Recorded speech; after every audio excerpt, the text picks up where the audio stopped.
Le ministère du Plan et la coordination d'aide au développement ainsi que ses partenaires dans le Fonds des Nations Unies pour la population, UNFPA, sont plus que déterminés à mobiliser tous les acteurs pour l'implication dans le deuxième recensement de la population et de l'habitat. Après le monde scientifique, ce mardi était le tour de confession religieuse. Pour le ministère du Plan, l'Église constitue une référence pour le pays. Elle exerce une influence sur la masse populaire car les données qui peuvent même aider l'Église à s'organiser et à planifier ses activités.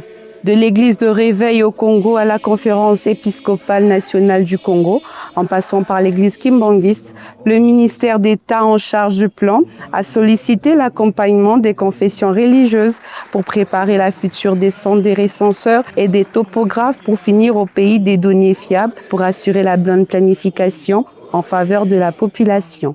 42 ans après, je crois qu'on n'a plus des réflexes de ce qui s'était réellement passé. Nous voulons être sûrs qu'on réalise ça en bonne et due forme, et parce qu'il y a des standards qu'il faut respecter, il y a des critères qu'il faut respecter, et il y a l'inclusivité qui est appelée à s'appliquer dans ce processus.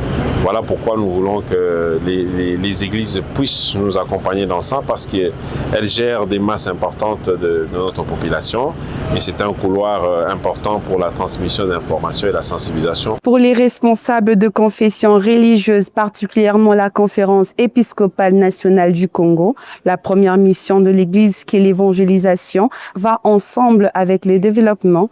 Ces données statistiques qui seront issues du recensement général de la population et de l'habitat va aider à planifier le développement.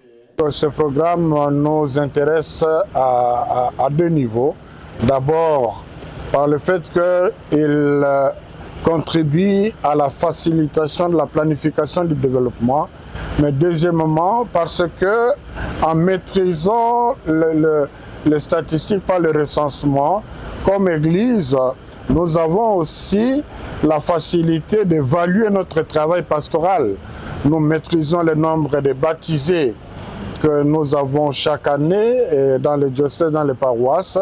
Mais quand on aura des données scientifiques sur la population, on saura voir dans quelle direction on est en train d'évoluer. Au niveau de l'Église de Réveil du Congo, elle se dit prête à accompagner le gouvernement dans cette opération cruciale pour son développement. Nous avons montré notre disponibilité. Nous avons dit à son Excellence le Mineta que l'Église du Réveil du Congo est une confession religieuse installée dans tous les 145 territoires de notre pays. La particularité pour l'Église du Réveil du Congo, nous avons la plupart de nos membres sont des jeunes. Et avec ce facteur, ils ont la capacité de se mouvoir dans toutes les directions pour apporter le message. Au nom de partenaires techniques et financiers, le Fonds des Nations Unies pour la population UNFPA encourage le leadership du gouvernement avec cette vision d'inclusivité dans cette opération que le deuxième recensement de la population et de l'habitat. L'inclusion, la transparence du processus fait partie des éléments clés sur lesquels les partenaires techniques et financiers ont eu beaucoup à échanger avec le gouvernement. Et nous sommes vraiment heureux de savoir, de constater aujourd'hui, à travers ces échanges très fructueux, que vraiment cet aspect très important dans le processus est en train vraiment d'être achevé. Le ministère du Plan et ce partenaire rappellent que cette opération est purement scientifique.